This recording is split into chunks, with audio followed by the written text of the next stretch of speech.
여러분, 최근에 돈을 쓰고 후회했던 경험이 있으신가요? 누군가는 자기가 구매할 물건에 대해 최소 2, 3일 정도는 고민한 후 결정하는 반면 누군가는 별 고민 없이 필요하다 싶으면 바로 지출을 합니다. 그러고는 물건을 구매한 것도 잊어버리다가 잘 안 쓰게 되더라도 반품은 안 하고 집안 한 구석에 방치해 놓거나 버리는 경우도 있습니다. 여기 나의 신을 바라보고 있는 최지영 씨도 최근 지출에 대한 고민을 많이 하고 있습니다.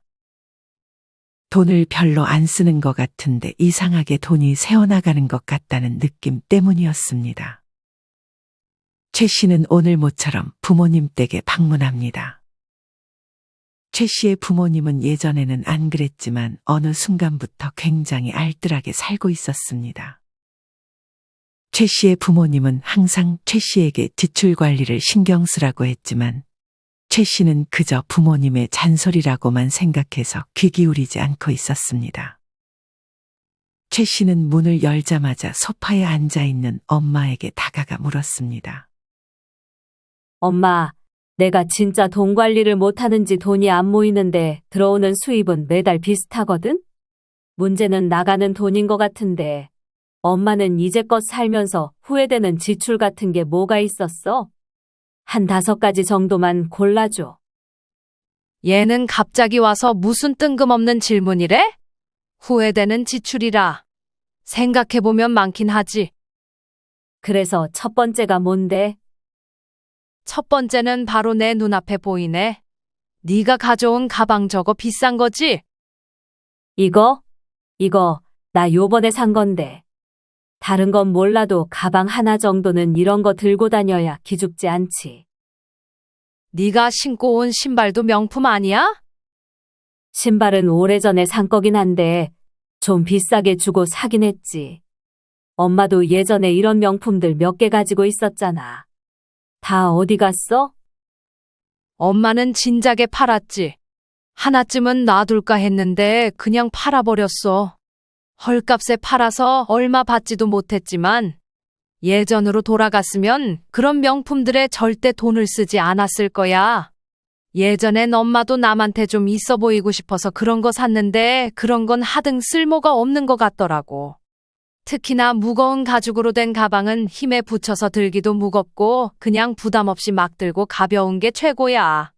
그리고 발 건강에 최악인 하이힐이나 유행 타는 옷 같은 거 사는데 쓴 돈도 너무 아까워. 네 아빠 예전 사진 봐. 배가 나와서 명품을 입어도 아주 별로야. 특히 조심해야 될 거는 미용실에 돈 쓰는 거랑 화장품에 쓴 돈도 정말 아까워.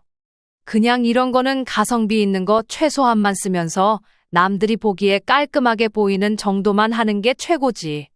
물건들은 죽을 때 하나도 못 가지고 간다는 걸 명심해. 최 씨의 어머니가 고른 나이 들어 후회되는 첫 번째 지출은 바로 사치품에 대한 소비였습니다. 대부분 명품을 사는 이유는 남에게 잘 보이기 위함이거나 남들이 다 가지고 있으니까 하나쯤 가지고 있어야 될 것 같은 마음이 들어서가 아닐까 생각합니다. 하지만 이는 내가 주체가 아닌 남이 주체가 돼버리는 것입니다. 최 씨는 딸에게 남에게 잘 보이기 위해 외면에 가꾸는 소비를 먼저 줄이라고 조언했습니다. 내 아는 언니는 아직까지도 미용실 2주에 한 번 가고 명품은 기본에 매번 유행하는 옷을 구매하는데 결국 모아놓은 돈이 없어서 지금 사는 집까지 팔고 거리에 나앉게 생겼어. 이런 지출 관리 못하면 정말 노후에 비참해질 수 있으니까 주의해야 돼. 알겠어. 일단 나도 더 이상 물건 따로 안 사고 있는 거는 중고로 팔아봐야겠네. 그 다음 2번째 후회되는 지출은 뭐야? 2번째는 모임 회비야. 엄마 모임만 몇 개지? 예전엔 많았지. 근데 지금은 한 군데밖에 안 가. 모임을 줄인 이유가 뭐야? 모임 나가게 되면 일단 모임 회비 내야 하지.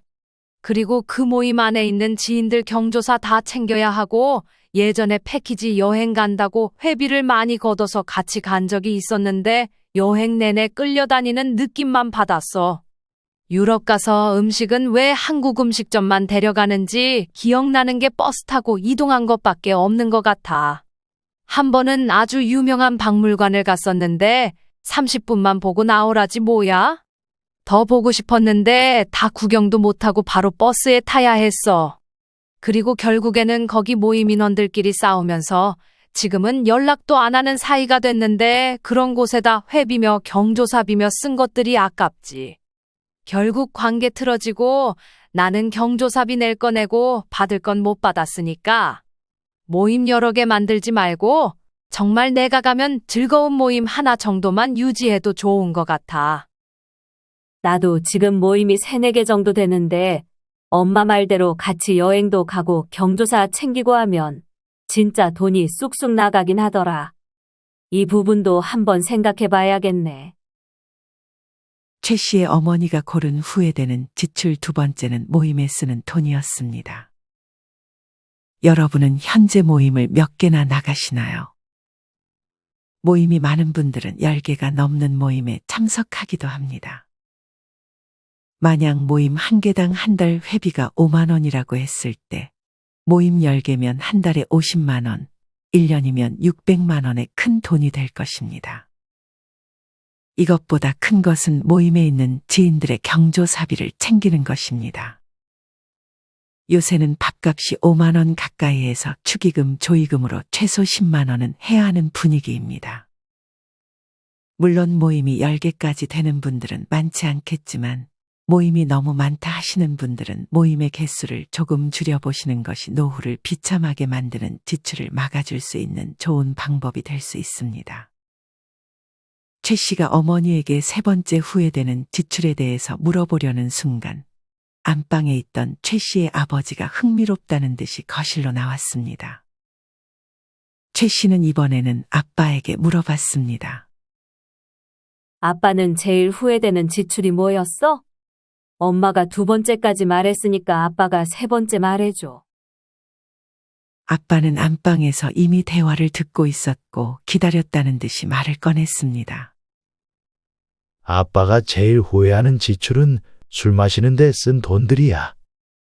아빠 지금은 술 거의 안 먹지 않아? 지금은 깨닫고 안 마시는 거지. 예전에는 친구들이랑 술 마시는 게 낙이었지. 지금 그때 친구들 중 만나는 친구는 한 명도 없지만 그때 친구들이랑은 다 멀어진 거야? 술 마시다 싸워서 멀어진 친구도 있고 자연스럽게 재미가 없어져서 친구도 멀리하고 술도 이제 거의 안 먹다 보니 연이 끊겼어. 그때 내가 막 술도 많이 사주고 그랬거든. 근데 그런 거 별로 고마워하지도 않고 결국 싸워서 연 끊어진 친구가 있는데 지금 생각해보면 그때 쓴 돈이 참 아깝지. 게다가 술 들어가면 나도 모르게 내가 쏜다고 했던 적이 많았어. 아침에 일어나 보면 그렇게 후회될 수가 없어. 예전에는 술 마시다가 친구 중 한 명이 다른 일행이랑 시비가 붙어서 치료비를 물어줬어야 했는데 그때는 의리가 중요하다고 해서 같이 술 마신 친구들끼리 나눠서 치료비 물어주고 그러기도 했지. 최 씨의 아버지는 아내의 눈치를 보면서 말을 했습니다. 최 씨의 아버지가 고른 후회되는 지출은 바로 술 마시는 데 쓴 돈이었습니다. 밥을 먹으며 술을 마시는 것만으로도 밥값의 거의 2배 가까운 지출이 발생하기도 합니다. 특히나 요새는 술값도 비싸져서 나가서 술을 마시면 돈이 많이 나갈 수밖에 없습니다. 물론 술을 별로 안 좋아하시는 분들도 있겠지만 술을 좋아하시는 분들이라면 내가 술 마시는데 나가는 지출이 과하진 않은지 돌아보는 것이 노후를 비참하게 만드는 지출을 막을 수 있는 방법 중 하나입니다. 엄마도 2개 말했으니까 아빠도 하나 더 얘기해봐.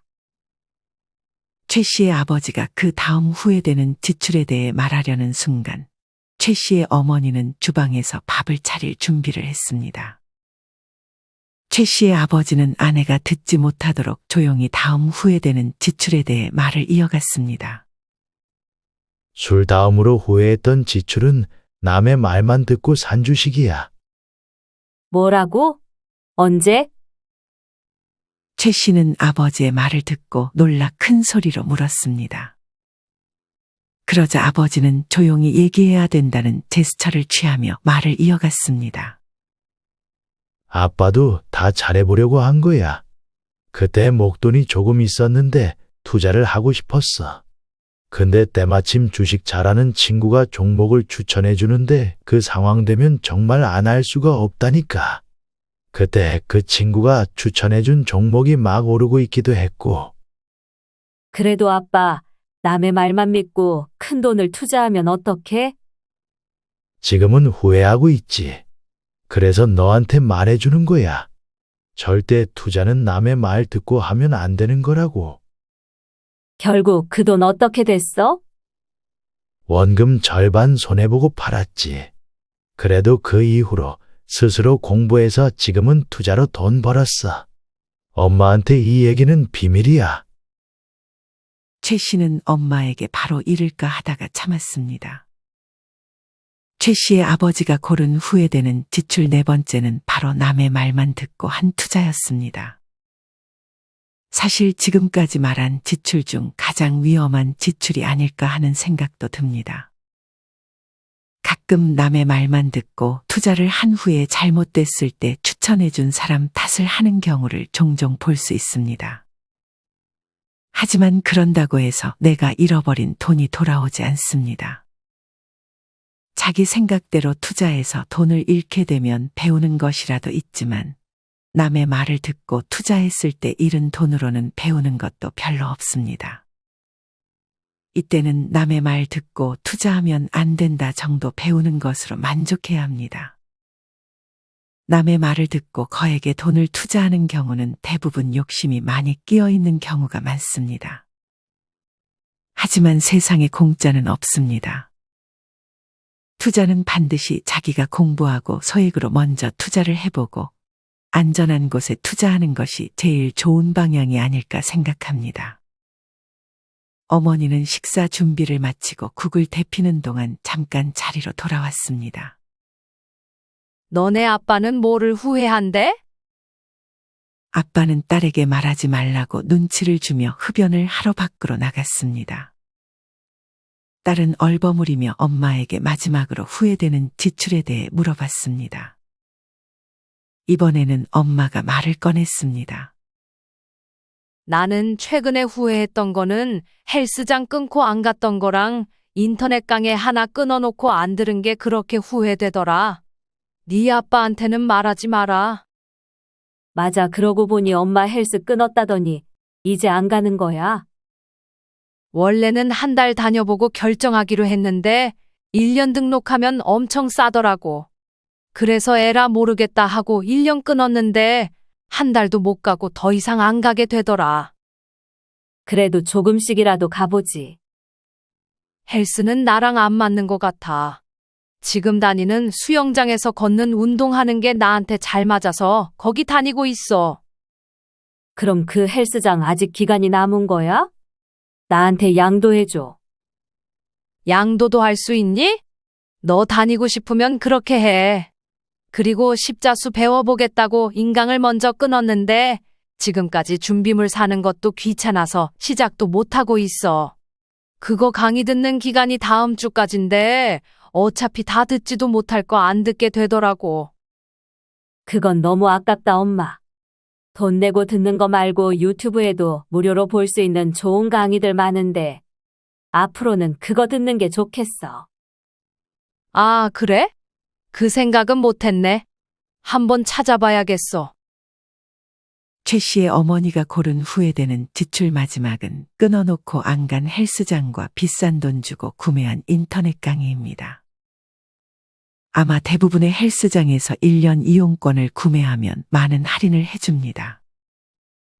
하지만 많은 분들이 1년 이용권을 끊고 초반에는 열심히 다니다가 어느 순간부터 더는 헬스장에 가지 않습니다.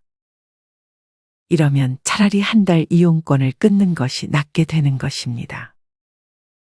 만약 내가 어떤 운동이나 배우는 것을 이제 막 시작하는 단계라면 아무리 싸다고 해서 1년 이용권을 바로 끊는 것보다는 일단 한두 달 먼저 다녀보고 계속 다닐 수 있겠다 싶은 생각이 들 때 1년 이용권을 끊는 것이 좋습니다. 인터넷 유료 강의도 요새 많이 있는데 사실 유튜브에 대부분 좋은 강의 영상들이 다 있는 것 같습니다. 십자수를 배우고 싶다면 그냥 유튜브에 십자수 기초라고 검색해보거나 십자수 하는 방법이라고 검색한 후 천천히 따라해보는 걸로 충분하지 않을까 생각이 듭니다.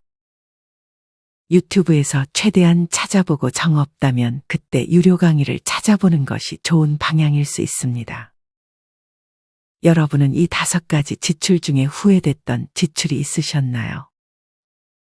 별로 큰 돈이 아니라고 생각할 수 있지만 이게 몇 달이 되고 몇 년이 된다면 정말 큰 돈입니다. 나이 들수록 우리가 모아놓은 돈은 정말 목숨 같습니다. 그런 돈들을 차곡차곡 잘 모으기 위해서는 노후를 비참하게 만드는 지출을 잘 통제해야 합니다. 지출을 잘 통제한 후에는 우리가 모은 돈을 잘 지켜내야 합니다. 그래서 지금부터는 행복 100세 자산관리 연구회 대표 강창희 교수님이 알려주는 노후의 돈을 잘 지키는 노하우에 대해 알려드리려 합니다. 영상 끝까지 시청하셔서 걱정 없이 노후를 살아가는 법에 대해 좋은 정보 알아가셨으면 좋겠습니다. 그럼 시작하겠습니다.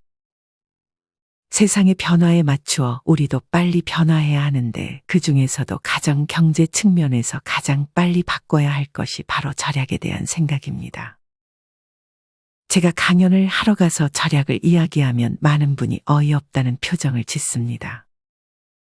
재테크 관련 강좌라고 해서 혹시 기발한 종목이나 하나 찍어주지 않을까 기대하고 왔더니 겨우 한다는 말이 절약하라고. 세상에 그걸 모르는 사람이 어디 있어? 라는 거죠. 그런데 과연 우리는 절약을 제대로 이해하고 제대로 실천하면서 살고 있을까요? 지난 30에서 40년 동안 우리 사회는 고성장 시대, 아주 특별한 시대를 지나왔습니다. 그래서인지 우리 나름대로는 아낀다고 생각하지만 선진국 사람들이 보면 낭비 요인, 거품 요인이 너무나 많다고들 합니다.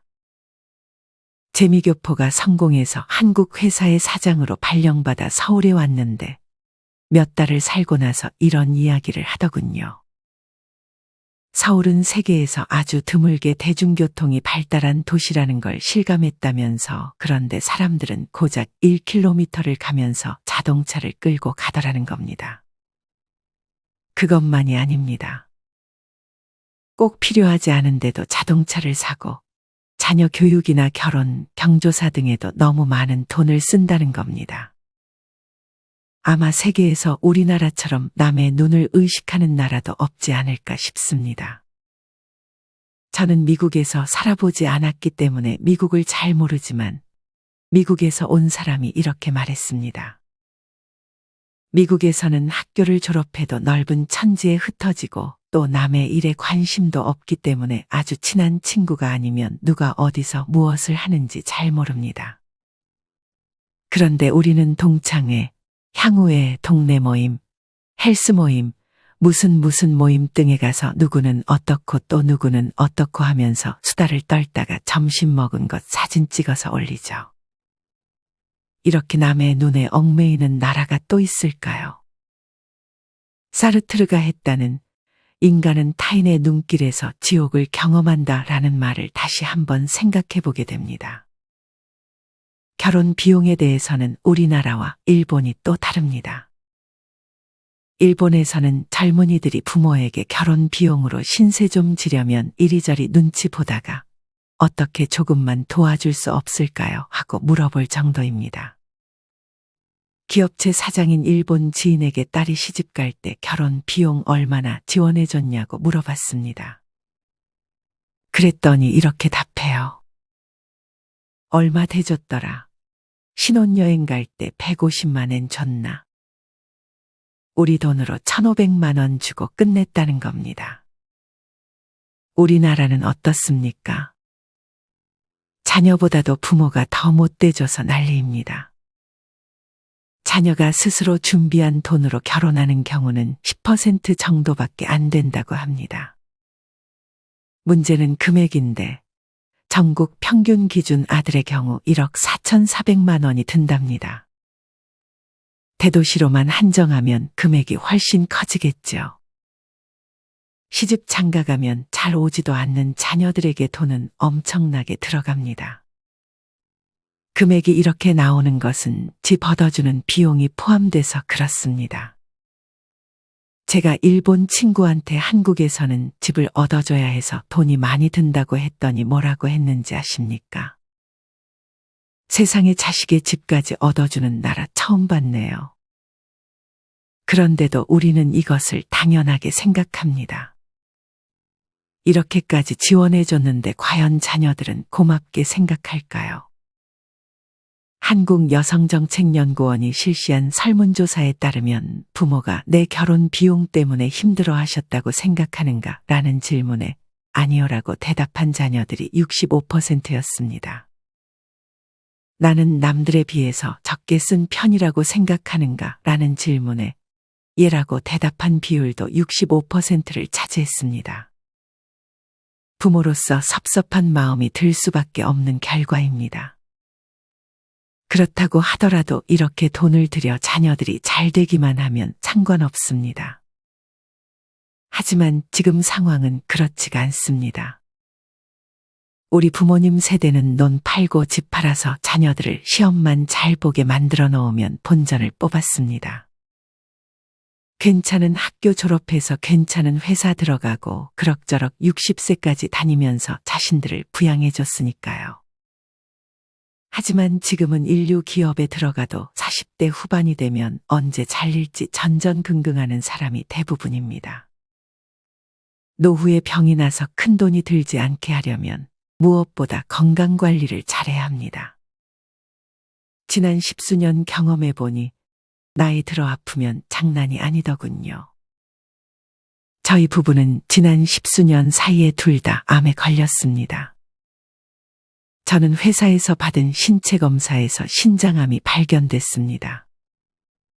그런데 다행히 신장, 즉 콩팥은 2개이기 때문에 하나 절제해도 사는데 지장이 없다더군요. 그래서 하나를 절제했습니다. 그러고 나서 몇 년이 지나 전립선암에 걸려서 또 수술을 받았습니다. 그렇게 2번 수술을 받았지만 항암 치료, 방사선 치료를 하지 않은 덕분에 활동하는 데에는 지장이 없습니다. 그런데 제 아내는 직장암에 걸려 수술을 받고 항암 치료, 방사선 치료도 받았습니다. 이것이 폐로 전이가 되어서 또 수술하고 항암 치료를 받았습니다. 엄청나게 고생했고 지금도 고생을 좀 하고 있습니다. 그래도 부부가 같이 있을 때 아파서 다행이지 혼자 있을 때 아프면 어떻게 할까 하는 생각이 듭니다. 나이 40이 넘으면 건강에 특별히 신경을 써야 합니다. 문제는 조심을 해도 아플 수가 있다는 겁니다. 제 선배 한 분은 고등학교 때는 레슬링 선수, 대학 때는 미식축구 선수까지 할 정도로 건강한 분이었는데 얼마 전에 뇌출혈로 쓰러지셨습니다. 암, 심혈관 질환 등 언제 어떤 병이 올지 알 수가 없는 겁니다. 그래서 건강에 유의하면서 또 한 가지 준비해 둘 것이 있습니다. 60세 되기 전에 특수질병보험을 하나 가입해 두는 겁니다. 벌써 오래된 일인데 하루는 집에 가니까 제 아내가 어느 보험 설계사의 설득에 넘어가 암보험을 들었다는 겁니다. 저는 암이라는 건 팔자소관인데 그런 보험을 왜 들었어? 라면서 웃고 넘어갔습니다. 그런데 부부가 모두 암에 걸린 겁니다. 그 보험을 안 들었으면 어쩔 뻔했나요? 보험은 나이가 많아질수록 들기가 어렵고 보험료도 비싸집니다. 젊을 때 간단한 것 하나라도 들어두는 것이 좋다고 생각합니다. 홀로 남았을 때 무엇이 필요할까요? 우선 연금이 있어야 합니다. 기본적으로 먹고 사는 문제가 해결되어야 하기 때문입니다. 그 다음은 보험입니다. 젊을 때 건강하던 친구들도 60이 넘어가면서 암, 심혈관 질환 등에 걸리는 걸 보면 깜짝 놀랄 수밖에 없습니다. 그러니 환갑되기 전에 특수질병보험 하나는 들어놓아야 합니다. 이미 건강보험은 있으니까 여기에 추가로 하나 더 들어두는 겁니다. 또한 대부분 가정에서 남편 중심의 노후 준비를 하는데 혼자 남아 10년 넘게 살아야 하는 아내를 배려한 노후 준비가 필요합니다. 좀 오래된 사례를 하나 소개하겠습니다. 전라남도 광주에서 유명한 변호사 한 분이 80대 중반에 돌아가셨습니다. 이분은 아침 식사 잘 하시고 동네 다방에 가서 담소를 나눈 뒤 집에 돌아와서 벽에 기대 피곤하다 하고는 돌아가셨습니다. 얼마나 행복하게 돌아가신 겁니까? 옛날에는 변호사가 사망하고 나면 수임료로 여기저기 땅 받은 것도 있고 해서 자녀들이 재산 상속 문제로 싸우는 일이 많았습니다. 그런데 그분은 돌아가신 뒤에 봤더니 본인 명의로 되어 있는 게 전화기 한 대밖에 없더라는 것입니다. 아예 싸울 일이 없게 만들어 놓은 거예요. 그리고 월세를 받는 부동산이 있는데 소유권은 자녀에게 주되 사용권은 부인에게 드렸습니다. 즉 부인이 세상을 떠날 때까지 월세는 부인 것이라는 뜻입니다. 이런 식으로 아내를 배려한 노후 준비가 필요합니다. 자산관리 전략을 세울 때는 다음 몇 가지 점을 유념해야 합니다. 첫째, 퇴직 후의 생존 기간이 상상 이상으로 길다는 점입니다. 노후 설계를 할 때 평균 수명에서 현재의 나이를 뺀 만큼의 기간을 생존 기간으로 상정하고 설계하는 사례가 많은데 그보다는 생존 확률 20%를 기초로 생존 기간을 상정하는 게 바람직합니다. 예를 들어 현재 60세인 사람의 20% 생존 확률은 통계청 간이생명표를 참고로 제가 계산해 본 바에 따르면 남성 91세, 여성 95세입니다. 만약 아내의 나이가 남편보다 3년 아래라면 남편의 60세 퇴직 후 38년의 생존 기간을 상정하고 설계해야 한다는 뜻입니다. 둘째, 퇴직 후에 매월 생활비를 일정 금액이 아닌 비율로 계산하는 방법이 바람직합니다. 퇴직 후 여유 있는 생활을 하려면 월 300만 원이 필요하다는 식의 자료가 발표되고 있지만 별로 현실적이지 않습니다. 사람마다 처한 환경이 다르기 때문입니다. 목표 대체율을 적용하는 게 합리적인 방법입니다. 목표 대체율은 퇴직 후 연간 지출액이 퇴직 직전의 연간 수입액에 대해 어느 정도 비율인가를 나타냅니다. 연간 수입이 높을수록 목표 대체율은 낮아지는 게 일반적입니다. 예를 들어 퇴직 직전 연수입이 6천만 원이었던 직장인이 퇴직 후 생활비 목표 대체율을 60%로 잡는다면 퇴직 후 생활비는 연간 3,600만 원, 즉 월 300만 원이 됩니다. 셋째, 연금과 일의 중요성에 대한 인식입니다. 매월 일정한 연금 수입과 재취업을 통한 근로소득을 얻을 수 있다면 그만큼 자산 관리를 하기가 쉬워집니다. 예를 들어 부부 합산 연금 예상 수령액이 월 150만 원이라고 가정하면 월 생활비 300만 원 중에서 나머지 150만 원은 자조 노력으로 조달해야 합니다. 지방 도시나 퇴직자 전용 주거 지역으로 이전하는 등의 방법으로 생활비를 절약할 필요가 있습니다. 이런 노력에도 불구하고 모자라는 생활비는 그동안 마련해둔 노후 자금에서 인출해 쓸 수밖에 없습니다. 주택연금을 활용해 연금 수입을 늘리는 것도 하나의 방법입니다. 그래도 갈 때 자녀에게 집 한 채는 주고 가야지라고 생각하는 사람들도 있을 겁니다. 그런데 생각해 볼 필요가 있습니다. 100살에 세상을 떠난다면 자녀가 70살쯤 되어 있지 않겠습니까? 그때 집을 준들 무슨 의미가 있을까요? 주택연금을 신청했는데 그 후로 집값이 크게 오르면 어떻게 하느냐고 묻는 사람들도 있습니다. 그런 경우 정산을 해서 남는 금액은 자녀에게 상속되니 걱정하지 않아도 됩니다. 재취업을 해서 근로수입을 확보하고자 하는 노력은 더욱더 중요합니다. 남의 눈을 의식할 필요가 없습니다. 약간의 소득이라도 얻을 수 있는 일을 하면 노후 자금뿐 아니라 건강 문제나 고독과 같은 퇴직 후의 불안에서 벗어나는 데에도 큰 도움이 됩니다. 어떤 남편이 은퇴한 후에도 인기 최고일까요? 요리 잘하는 남편, 건강한 남편, 싹싹한 남편, 집안일 잘 도와주는 남편. 이 중에는 답이 없습니다. 낮에는 집에 없는 남편이라고 합니다. 다른 나라도 다 똑같다는 거죠. 그러니 남성분들은 아내 탓할 것 없이 퇴직하고 나서도 돈이 되든 안 되든 아침 9시부터 오후 5시까지는 자기만의 시간, 소일거리를 갖도록 미리미리 생각해둬야 한다는 얘기입니다. 티베트 종교 지도자 달라이 라마가 이런 말을 했답니다. 자신이 다른 사람들에게 쓸모있는 존재가 아니라고 생각하는 노인은 자신이 남에게 유용한 존재라고 느끼는 노인보다 일찍 숨질 가능성이 3배 가까이 높게 나왔다. 부유한 나라에서 고통과 분노의 정도가 더 심한 건 물질적 부가 부족해서가 아니다. 내가 남에게 필요한 존재라는 느낌이나 내가 사회와 함께하고 있다는 느낌을 더 이상 갖지 못하기 때문이다. 은행 최고위직에서 퇴직한 제 선배 한 분이 있는데요. 한 번은 이런 말씀을 하시더군요. 퇴직하고 나니까 쓸모없는 인간이 된 것 같아서 서글프다. 쓸모있는 인간을 다른 누군가가 만들어주는 게 아니지 않을까요? 스스로 쓸모있는 사람이 되도록 노력해야 하지 않을까요? 그런데 주위에서 보면 높은 자리에 있던 분들, 끝발 있는 자리에 있던 분들이 이런 게 더 잘 안 되지 않나 하는 생각이 듭니다. 한 번쯤 생각해 볼 필요가 있지 않을까요?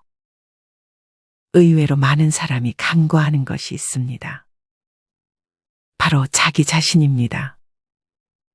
리스크 관리 측면에서 직장인들이 자기 자신이라고 하는 인적자산의 특성에 따라 금융자산을 어떻게 관리해야 하는가에 대해 이야기하고자 합니다. 결론부터 이야기하자면 직장인은 자기 자신이라는 인적자산의 특성을 냉정히 분석해보고 그에 맞는 자산관리 방법을 찾아야 합니다. IMF 금융위기 이전까지만 해도 우리나라 직장인들의 인생은 대부분 정형화되어 있었습니다. 적어도 그렇다고 생각하는 사람들이 많았습니다. 좋은 학교를 나와 좋은 회사에 취직하여 정년까지 근무한다는 생각으로 인생 설계를 하는 직장인이 대부분이었습니다. 일단 회사에 들어가서는 남보다 조금만 열심히 일하기만 하면 어느 정도 장래를 보장받을 수 있는 시대이기도 했습니다. 그러나 IMF 금융위기 이후 세상이 완전히 바뀌었습니다. 고학력도 안정된 직장도 이제는 과거의 유물이 되어버렸습니다. 급여는 성과주의에 따라 변동폭이 커졌습니다. 안정된 직장이라고 생각했던 대기업도 한순간에 도산하는 시대가 됐습니다. 설립된 지 몇 년 되지도 않고 젊은 사장이 경영하는 신생 IT 기업이 대기업을 인수하는 경우도 나타나고 있습니다. 그야말로 리스크의 시대라고 할 수 있습니다. 이러한 리스크는 어디에서 생겨난 걸까요? 지식이 가치 창조의 원천인 시대가 됐기 때문이 아닐까 생각합니다. 다시 말해 지식이 막대한 부를 창조하는 시대가 됐다는 얘기입니다. 같은 설비를 갖고 있는 기업이라도 종업원들이 그 설비를 제대로 활용할 수 있는 지식을 얼마나 보유하고 있느냐에 따라 비즈니스의 성과가 크게 달라지는 시대인 겁니다. 직장인 개개인이 얻는 수입이 그 사람이 갖고 있는 인적자산에 연동되는 시대라고도 볼 수 있습니다. 고도의 전문 기술을 가진 사람은 어느 회사에 들어가더라도 높은 수입을 기대할 수 있습니다.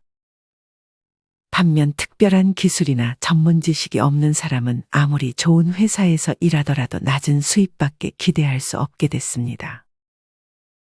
기업도 개인도 문자 그대로 인적자산의 시대를 맞이한 것입니다. 인적자산의 시대에는 자산에 대한 기존 관념을 바꿔야 합니다. 지금까지는 자산이라고 하면 대부분 부동산 같은 실물자산이나 주식, 채권, 펀드 같은 금융자산만을 생각해왔지만 앞으로는 인적자산을 중요한 위치에 놓고 생각해야 합니다. 장래의 이익을 창출하는 것을 자산이라고 정의한다면 대부분의 직장인에게 장래 이익을 창출하는 가장 중요한 자산은 자기 자신이기 때문입니다. 자기 자신이야말로 급여, 보너스, 퇴직금 등과 같은 수입을 벌어들이는 가장 중요하고 안정된 인적자산인 것입니다. 여러분은 노후에 가장 중요한 것이 무엇이라고 생각하시나요? 저는 아무래도 돈과 건강이 제일 우선이 아닐까 생각합니다. 그 중에서 돈을 잘 지키려면 지출 관리와 내가 모은 노후 자금 관리를 정말 열심히 해야 합니다. 안 그러면 노후가 정말 비참해질 수 있습니다. 이미 지나간 과거는 되돌릴 수 없지만 우리에게는 지금이 있습니다. 지금부터라도 배우고 스스로 공부하여 목숨과도 같은 돈을 잘 지킬 수 있어야 합니다. 여러분은 살면서 후회되는 지출이 있으신가요? 그렇다면 어떤 지출이 가장 후회됐나요? 여러분이 가장 후회했던 지출 한 가지를 댓글로 남겨주세요. 이상으로 오늘의 영상을 마치겠습니다. 우리 모든 구독자분들의 행복한 여생을 응원합니다. 다음에 더 좋은 내용으로 찾아뵙겠습니다. 감사합니다.